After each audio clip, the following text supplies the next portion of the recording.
প্রায় 4 মাস লন্ডনে চিকিৎসাধীন থাকার পর আগামী মঙ্গলবার সকাল 10:30টায় ঢাকায় পৌঁছাবেন বাংলাদেশ জাতীয়তাবাদী দলের চেয়ারপারসন খালেদা জিয়া। তাকে উষ্ণ অভ্যর্থনা দিতে জোর প্রস্তুতি নিচ্ছেন দলটির নেতারা। কাতারের আমিরের পাঠানো বিশেষ রাজকীয় এয়ার অ্যাম্বুলেন্সে সোমবার হিথ্রো আন্তর্জাতিক বিমানবন্দর থেকে রওনা দেবেন। তাকে বিদায় জানাতে বিমানবন্দরে থাকবেন তার ছেলে ও বিএনপির ভারপ্রাপ্ত চেয়ারম্যান তারেক রহমান।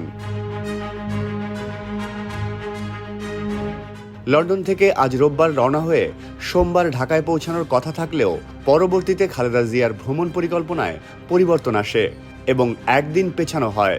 মঙ্গলবার ঢাকায় পৌঁছালে সেখান থেকে খালেদা জিয়া যাবেন গুলশানে নিজ বাসভবন ফিরোজায়। খালেদা জিয়ার 2 পুত্রবধূ জুবাইদা রহমান ও সৈয়দা শারমিলা রহমান তার সঙ্গে দেশে ফিরবেন। ৭৯ বছর বয়সী সাবেক এই প্রধানমন্ত্রী লন্ডন ক্লিনিকে ভর্তি হন এবং সেখানে 17 দিন চিকিৎসা নেন।